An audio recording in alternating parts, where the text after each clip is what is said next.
নমস্কাৰ আপোনালোক সকলোকে পুনৰবাৰ এক্সিয়া আইএছ একাডেমীলৈ স্বাগতম জনাইছোঁ।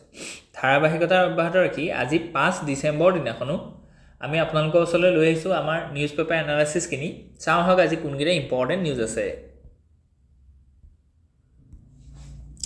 Okay, so first article is about how the Mahar Satyagrah shaped the constitutional discourse. এতিয়া এটা কথা মনত ৰাখিব যে প্ৰিভিয়াছ ইয়াৰ কুৱেশ্যন পেপাৰ আপোনালোকে চাব লাগে। এতিয়া APSC যিখন মেইনছৰ পেপাৰ হৈ গ'ল তাত আমাক সুধিছে যে আম্বেদকাৰজীৰ যিখিনি পলিটিকেল ইনভলভমেণ্ট আছিলে সেইখিনিৰ ওপৰত সুধিছিলে, বুজি পাইছেনে? এতিয়া আম্বেদকাৰজীৰ পলিটিকেল ইনভলভমেণ্টৰ ওপৰত যদি আমি কওঁ তেতিয়াহ'লে আমি কি ক'ব লাগিব যে এই মাহাৰ সত্যাগ্ৰহটোৰ কথা জানিব লাগিব, কাৰণ কি এই গোটেই সত্যাগ্ৰহটো আম্বেদকাৰজীয়ে লিড লৈছিলে, হয়নে নহয়? ঠিক তেনেকৈ পুনা পেক্ষণৰ কথা জানিব লাগিব। চ' আম্বেদকাৰৰ লগত জড়িত সকলোবিলাক নিউজ আপোনালোকৰ APSC বা UPSC কাৰণে ইম্পৰ্টেণ্ট হয়, whether his contribution to the drafting of our constitution or during the preparation or during the freedom struggle. কাৰণ কি তেওঁ কেৱল অকল ভাৰতৰ পৰা ব্ৰিটিছক খেদিবৰ কাৰণে প্ৰয়াস কৰা নাছিলে, তেওঁ নিজৰ যিটো কমিউনিটি আছিলে একচুৱেলি মানে শিডিউল কাষ্ট বা যিখিনি উইকাৰ ছেকশ্যন আছে তেওঁৰ সেইখিনিৰ মুক্তি, সেইখিনি ছ'চিয়েল মবিলিটি, সেইখিনি ইকুৱেল অপৰচুনিটিৰ কাৰণে বহুত ক্ষেত্ৰত কি কৈছে তেওঁ মান পাতিছিলে। একচুৱেলি তেওঁলোকৰহে, কাৰণ কি বহিষ্কৃত হিতকৰণী সভা তেওঁ পাতিছিলে, হয়নে নহয়? ঠিক তেনেকৈ মাহাৰ সত্যাগ্ৰহত তেওঁ ৰোল লৈছিলে। ঠিক তেনেকৈ পুনা পেক্টৰ থ্ৰুৱেদি আম্বেদকাৰজীয়ে number of legislators in the central assembly central council সেইটো 68 পৰা 168লৈ তেওঁ বঢ়াবৰ কাৰণে সক্ষম হৈছিলে, যাতে তেওঁ ছেপাৰেট ইলেক্টৰেটটো নানক। অ'কে, চ' গতিকে মাহাৰ সত্যাগ্ৰহৰ কথা যদি আমি ডিছকাছ কৰোঁ তেতিয়া আমি সেই আনচাৰটো একচুৱেলি ভালকৈ লিখিব পাৰিলোহেঁতেন। অ'কে, চ' গতিকে ইউনিফিকেশ্যন অফ ডিপ্ৰেছ ক্লাছ এইটো বহুত ইম্পৰ্টেণ্ট হয়, কাৰণ কি ডিপ্ৰেছ ক্লাছ যিখিনি আছিলে আজিৰ দিনত সেইখিনিক আমি কৈছোঁ শিডিউল ক্লাছ, তেওঁলোকৰ ইউনিফিকেশ্যন হোৱা নাছিলে, মানে ছেগ্ৰিগেটেড হৈ আছিলে। তেওঁলোকৰ কোনো এজন লিডাৰ নাছিলে যি গোটেই কাষ্টক বা সেই ফ্ৰেগমেণ্টেড ছেকশ্যনছখিনিক একেলগ কৰি পেলাই এটা ইউনিভোকেল, এটা ইউনেনিমাছ কনচেনচাছ এটা প্ৰস্তুত কৰিবৰ কাৰণে, যিটো থ্ৰুৱেদি তেওঁ কি কৰিব, বাৰ্গেনিং কৰিব with the Congress as well as the British government. So' গতিকে এইটো এটা খুব ডাঙৰ এটা পদক্ষেপ আছিলে। The movement aim to unite Dalits across the regions, fostering a collective identity against untouchability, যিটো একচুৱেলি আম্বেদকাৰজীয়ে ছাকচেছফুল হ'ল by drafting our constitution, by approving that clause under fundamental rights under article 17. Okay, sorry. It drew participation from areas like the Konkan, Pune and Nashik and highlight inter-regional solidarity. Okay. চ' বিভিন্ন ভাৰতৰ এৰিয়াৰ পৰা depressed ক্লাছখিনিক একত্ৰিত কৰিবৰ কাৰণে আম্বেদকাৰৰ যিটো প্ৰচেষ্টা ডিউৰিং দিছ মাহাৰ সত্যাগ্ৰহ সেইটো শলাগ কৰিবলগীয়া। নেক্সট যিটো আছে যে assertion of fundamental rights by defying caste norms to access public resources, it asserted that Dalit were equal citizens. চ' ইয়াতে গোটেই মাহাৰ সত্যাগ্ৰহটো এনেকুৱা আছিলে যে পুনে এটা পুখুৰী বা পণ্ড, এটা কমন পাব্লিক পণ্ডৰ পৰা ডিপ্ৰেছ ক্লাছ পিপুলে পানী নিব নোৱাৰিছিলে, কাৰণ কি সেইখন সময়ত এনেকুৱা আছিলে যিমানবিলাক পাব্লিক ৰিচোৰ্চ আছিলে সেই পাব্লিক ৰিচোৰ্চবিলাকৰ এক্সেছত কি আছিলে, কাষ্ট ডমিনেঞ্চ আছিলে, বা কাষ্ট কি আছিলে আপোনাৰ মানে পিউৰিটি আৰু পলিউশ্যনৰ এটা কনচেপ্ট আছিলে। মানে যদি চিডিউল কাষ্ট হয় তেতিয়াহ'লে এই পাব্লিক পুখুৰীটোৰ পৰা পানী নিব নোৱাৰিব, তেওঁলোকৰ কাৰণে ভিলেজৰ বাহিৰত বেলেগ কিছুমান কুঁৱা থাকিব। এতিয়া এইটোৰ বিৰুদ্ধে আম্বেদকাৰে মান পাতিছিলে যে কেনেকৈ পাব্লিক ৰিচোৰ্চখিনি, এটা পাব্লিক পণ্ড, এটা পাব্লিক ৱেল কেনেকৈ কিছুমান কেৱল হায়াৰ কাষ্টৰ কাৰণে প্ৰিজাৰ্ভ থাকিব পাৰে বা সেইটো মানে ৰেষ্ট্ৰিক্টেড থাকিব পাৰে, সেইখিনি কমন পিপুলে কিয় এক্সেছ কৰিব নোৱাৰিব, হোৱাই ডেট লিমিটেশ্যনছ কেম। চ' গতিকে এই ধৰণৰ ছ'চিয়েল ডিছক্ৰিমিনেশ্যনৰ এগেইনষ্টে অ'কে। চ' গতিকে নেক্সট যদি আমি symbolic act and broader impact. So' গতিকে এই যিটো মাহাৰ সত্যাগ্ৰহৰ থ্ৰুৱেদি এই যিমানখিনি পাব্লিক ৰিচোৰ্চৰ পৰা আদি কৰি সকলো বস্তু যাতে দলিতেও উপভোগ কৰিব পাৰে, equal opportunity to access all this things. ইয়াতে আৰ্টিকল 16টো আহি যাব যে equal opportunity in case of public appointment. ঠিক তেনেকৈ আৰ্টিকল 15টো আহি যাব য'ত কোৱা গৈছে যে no' discrimination on the basis of caste আৰু ইনক্লুডিং আৰু বেলেগ আছে caste creed sex place of birth এইবিলাকো আছে আৰু আমি ইকুৱেলিটি প্ৰভিজনটো আহিছে সো গতিকে সিম্বলিক এগ্ৰাম ব্ৰডাৰ ইমপ্লিকেশনস কি আছে the first satyagraha involved marching to the tank drinking water symbolizing a break from the caste hierarchies the second escalated by the burning of the manusmriti etu bahut important hoy je kune etia a pontu access kobo karone kune mane kar sohayat upper caste people etu koisile je ei pukhuritu ba lower caste ki koibo noibo pani grohon koibo noibo so ri hetu manusmritit ase kaniki manusmritite ei jitu chaturbarna system ase হেতু কথা আহিছে pollution পিৰিয়ডি কনসেপ্টটো আহিছে so গতিকে হেকানে আম্বেদকাৰ জিয়ে কৈছে যে তেনেকুৱা ধৰণৰ যিমান বিলাক গ্ৰন্থ হওক বা সোশিয়াল যিমানখিনি নৰ্মছ হওক বা সেই সোশিয়াল নৰ্মছখিনিক সাপোৰ্ট কৰিব পৰাকে যিমানখিনি সাবস্টেন্টিয়েট কৰিব পৰাকে যিমানখিনি আমাৰ সোশিয়াল ডকুমেন্টছ হওক সকলোখিনিক আজি আমি ওয়েস্টাৰ্ন এডুকেশন পোৱাৰ পিছত লজিক্যাল এনলাইটেনমেন্ট হোৱাৰ পিছত আমি সেইখিনি বস্তু কি কৰিব লাগিব বাৰ্ন আউট কৰিব লাগিব বা আমি সেইখিনি সোসাইটিৰ মানে প্ৰয়োগ কৰা অতৰাই ৰাখিব লাগিব সো গতিকে এইটো বস্তু এটা ল্যান্ডমাৰ্ক হয় কাৰণ কি হেতু বস্তু এটা সেন্সিটাইজেশন আনিছে সিম্বলিক এটা প্ৰেজেন্টেশন আছে যে আজিৰ পৰা আমি মানুস্মৃতি নহয় লজিকৰ থ্ৰুইদিহে আমি কি কৰিম actually social customs and norms and practices খিনি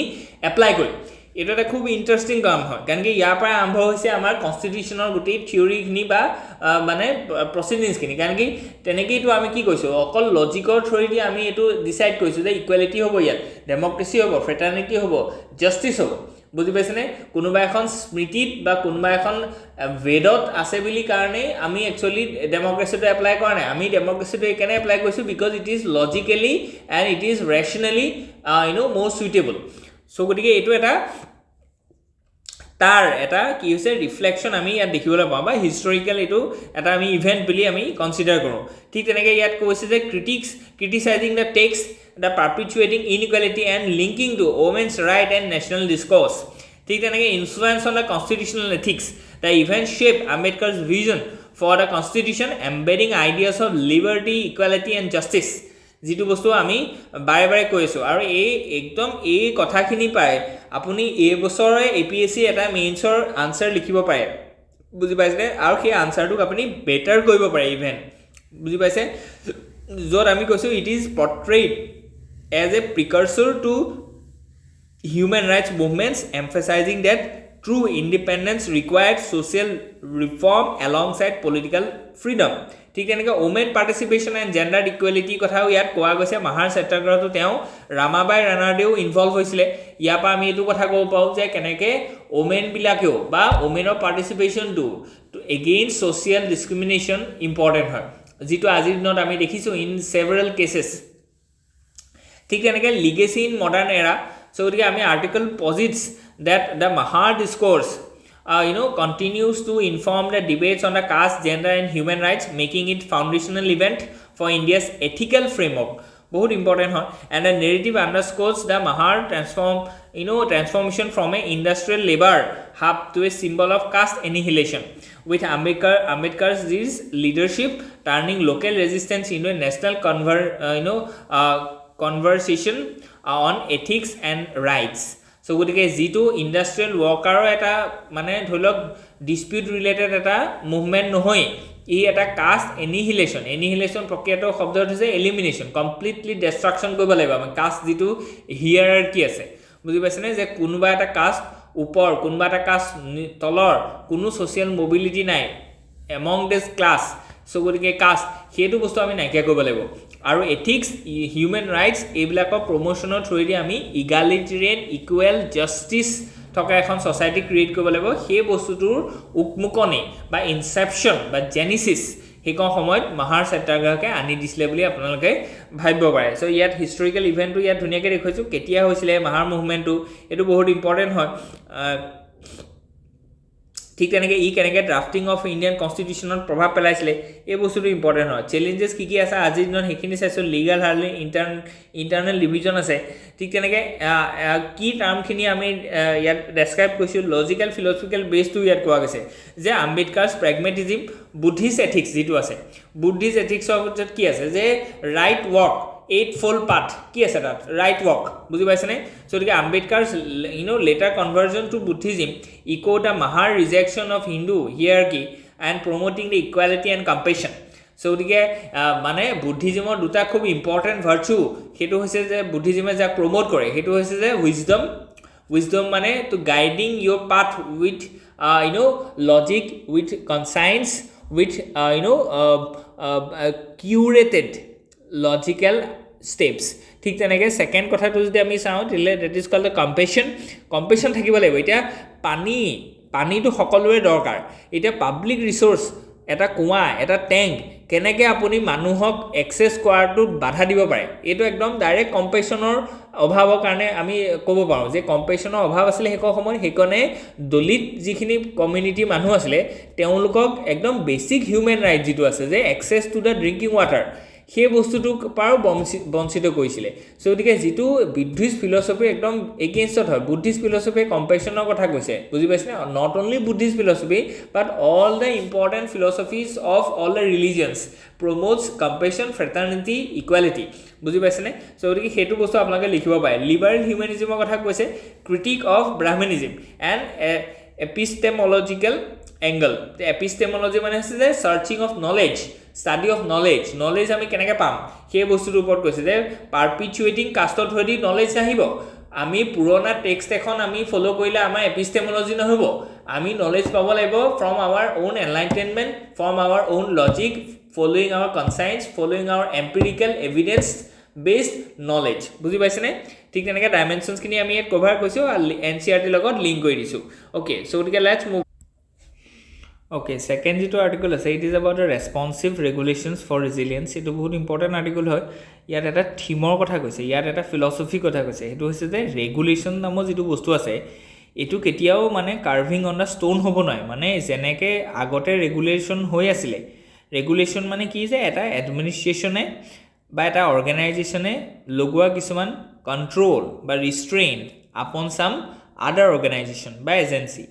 যেনে ধৰিলো গভৰ্নমেন্টে প্ৰাইভেট অৰ্গানাইজেচনৰ ওপৰত প্ৰাইভেট স্কুলৰ ওপৰত যিমানখিনি ৰেগুলেশন লগাইছে এক্সাম্পল হিচাপে চালো সো গতিকে এই যে ৰেগুলেশন খিনি লগাইছে কন্ট্ৰোল কৰিব বিচাৰিছে এইখিনি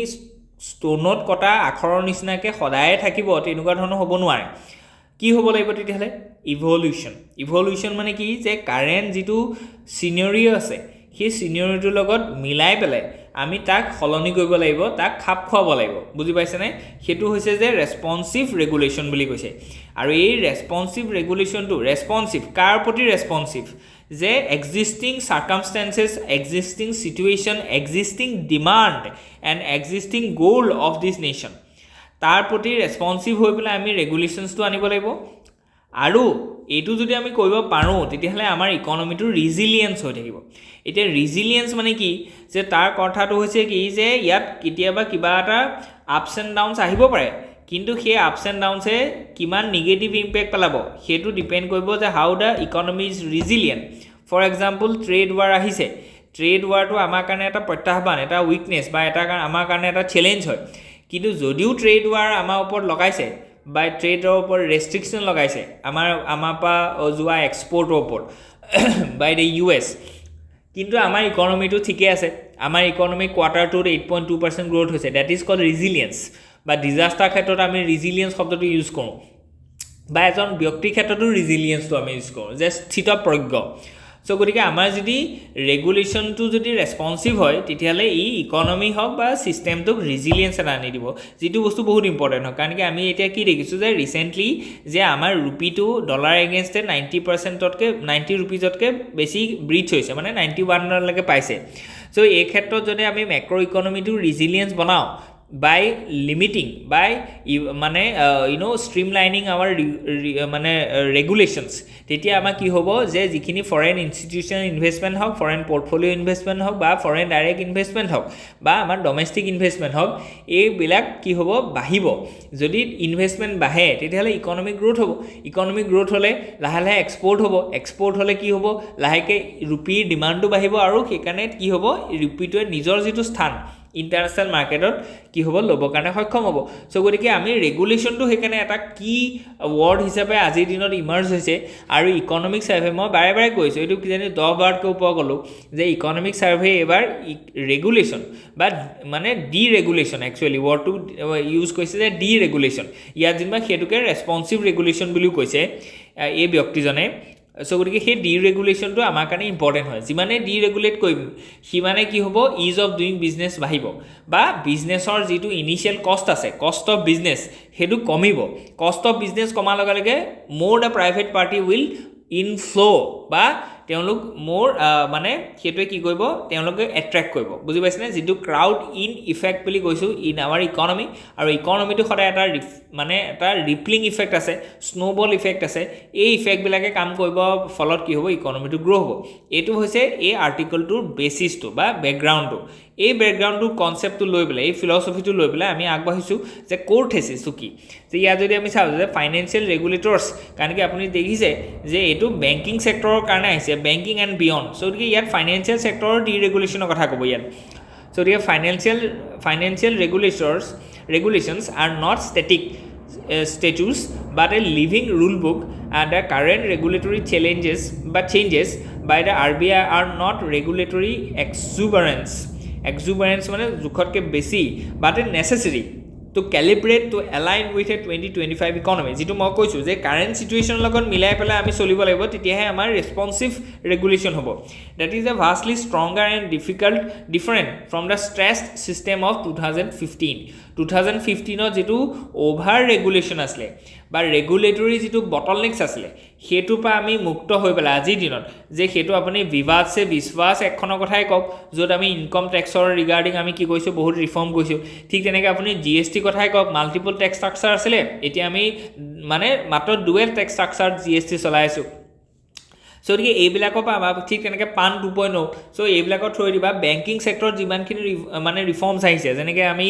ধৰি লওক ক'ব পাৰোঁ ৰেৰা কথা ক'ব পাৰোঁ ঠিক তেনেকৈ আমি ক'ব পাৰোঁ যে যিটো আমাৰ ইনচলভেঞ্চি এণ্ড বেংক্ৰাপচি ক'ড আহিলে চ' গতিকে এই বেংকিং ছেক্টৰত যিমানখিনি ৰিফৰ্ম আহিলে এইখিনি আমাৰ কাৰণে ইম্পৰ্টেণ্ট হয় ঠিক তেনেকৈ কণ্টেক্সট অফ চেঞ্জ চ' গতিকে RBI has moved from a crisis management mode dealing with NPA and leverages to a growth responsive mode so' গতিকে RBI আজিৰ দিনত ধৰি লওক মানে কনষ্ট্ৰাকটিভ কামতকৈ গ্ৰ'থ অৰিয়েণ্টেড কামত বেছি জোৰ দিছে মানে এটা সময় আছিলে যিটো সময়ত ধৰি লওক 2015-16ত আমাৰ NPAটো বহুত বেছি আছিলে মানে নন পাৰফৰ্মিং এছেট কাৰণ কি বেংকে কি কয় বিজনেছ কৰে বেংকে বিজনেছ কৰিবৰ কাৰণে তেওঁলোকে লোন প্ৰভাইড কৰে লোনটো কেতিয়াবা কি হয় যে মিছপ্লেচ হয় বা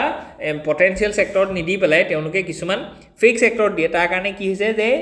সেই লোনটোৰ ৰিপে'মেণ্ট নহয় লোনৰ ৰিপে'মেণ্ট নহ'লে তাকে আমি কওঁ যে নন পাৰফৰ্মিং এছেট আৰু নন পাৰফৰ্মিং এছেটটো ডিক্লেয়াৰ হ'বৰ কাৰণে প্ৰায় 3 মাহ বা 91 ডেইজৰ কাৰণে continuously both the principal as well as interest সেইটো নন ৰিপে'মেণ্ট হ'ব লাগিব মানে ইণ্টাৰেষ্টো দিয়া নাই আৰু প্ৰিন্সিপালটো দিয়া নাই ফৰ 3 months 3 কণ্টিনিউৱাছ মান্থ তেতিয়াহ'লে সেইটো হ'ব NPA অ'কে চ' গতিকে NPAটো 2015-16ত আমাৰ 11% আছিলে এক্ৰছ 11% around 11% চ' গতিকে সেইটো আছিলে আমাৰ ইকনমিৰ ষ্টেটাছটো চ' গতিকে RBI সেইখন সময়ত খুব বেছিকৈ কাম কৰিছিলে এই ৰিস্ক মেনেজমেণ্ট কামটোত কিন্তু আজিৰ দিনত যিটো 11% আছিলে সেইটো প্ৰায় 1-2% হৈ আছে NPA আজিৰ দিনত আপুনি চাব নেটত যে NPA ইন ইণ্ডিয়ান ইকনমি বা ইণ্ডিয়ান বেংকিং ছিষ্টেম বা ফাইনেন্সিয়েল ছিষ্টেমটো অনলি 1-2% চ' এতিয়া আমি সেইকাৰণে ৰিজাৰ্ভ বেংকে কি কৈছে গ্ৰ'থৰ ওপৰত বেছি জোৰ দিছে তাৰ কাৰণে আমি দেখিছোঁ যে লাষ্ট 1 year আমি কি কৈছোঁ ৰেপো ৰেটটো আমি 100 বেচিছ পইণ্ট কমোৱা দেখিছোঁ ৰেপো ৰেট কমালে কি হ'ব যে মাৰ্কেটৰ লিকুইডিটি বেছি হ'ব লিকুইডিটি বেছি হ'লে বেংকে কি কৰিব মোৰ তেওঁলোকৰ ওচৰত অট'নমি আছে যে তেওঁলোকে বা মোৰ ৰিচোৰ্চ আছে যে তেওঁলোকে সেইখিনি লোন প্ৰভাইড কৰিব পাৰিব যিমানে লোন প্ৰভাইড কৰিব সিমানেই ইকনমিটো ৰিভাইভ হ'ব সিমানে মোৰ ইনভেষ্টমেণ্ট হ'ব মোৰ এমপ্লয়মেণ্ট জেনেৰেশ্যন হ'ব আৰু মোৰ কি হ'ব গ্ৰ'থ হ'ব চ' গতিকে এইটো গ্ৰ'থ অৰিয়েণ্টেড এটা পাথত RBI গৈছে চ' গতিকে rebuttal to the next AQR ফিয়াৰ্ছৰ কথা কোৱা হৈছে ইয়াত যে critics fear that the easing norms for acquisition finance and capital market might lead to a new asset quality review crisis like 2015 so গতিকে এতিয়া যেহেতু আমি বহুত কম মানে লিকুইডিটি অভাৰ লিকুইডিটি হৈছে so গতিকে সেইকাৰণে NPR বা NPA টো আকৌ বাঢ়িব পাৰে বুলি কৈছে কেপিটেল ৰেচিঅ'জ আৰ ৰ'বাষ্ট ঠিক তেনে গ্ৰছ NPR বিল' 2% যিটো মই এইমাত্ৰ ক'লোঁ আৰু নেট NPA টো নেগলিজিবল হৈ আছে চ' So the corporate balance sheets are deleveraged. So the hetu bhal hoise mane ratio to 1% of ভিতৰত আছে. So the regulatory rationalization কথা কৈছে যে RRA 2.0. So the regulations review authority has pruned redundant rules. Redundant মানে হৈছে পুৰণা rule বিলাক অঁতৰাই দিছে, withdrawing প্ৰায় 1000 circulars and consolidating 3500 directions into 244 master directions. So এতিয়া কথাটো হৈছে কি আপোনালোকক এটা আনসাৰ লিখিবৰ কাৰণে বহুত বেছি কি লাগে ডাইমেনশন লাগে বুজি পাইছেনে এটা আনসাৰ লিখিবৰ কাৰণে you have to have some many multiple dimensions এতিয়া কথাটো হৈছে কি যে আপোনালোকে এটা ডাইমেনশন ফাইনান্সিয়াল সেক্টৰৰ পৰা আনিব পাৰে যেনে ধৰক এই মাত্ৰ এইখিনি কথা দিলে যে বেংকিং সেক্টৰ বা ফাইনান্সিয়াল সেক্টৰত আমি কি কৰিছো এই যিমানখিনি ধৰক আউটডেটেড rule আসলে এইবিলাক অথৰাইছো যে প্ৰায় withdrawing 1000 circulars এটো কথা আপোনালোকে লিখিব পাৰে সেকেন্ডলি আপোনালোকে এটা ডাইমেনশন লিখিব পাৰে যে আমি লেবাৰ কোড খিনি যিখিনি আসলে যে লেবাৰ ৰিলেটেড ৰিফৰ্ম আনিছো হনে লেবাৰ ৰিফৰ্ম খিনি আনিছো যে গতিকে লেবাৰ ৰিফৰ্ম খিনি আনি পেলাই প্ৰায় 29 টা লক আমি কনসলিডেট কৰিছো in the 4 labour codes So এটো টু ডিৰেগুলেশন বুলি কব পাই বা ৰেসপন্সিভ ৰেগুলেশন বুলি কব পাই হনে নহয় ঠিক তেনেকৈ আমি কি কৈছো যে কিছুমান ৰিফৰ্ম আনিছো in our tax structure tax structure আমি রিফর্ম আনিছো কি কি রিফর্ম আনিছো যে বিবাদ সে বিশ্বাস by income tax IT act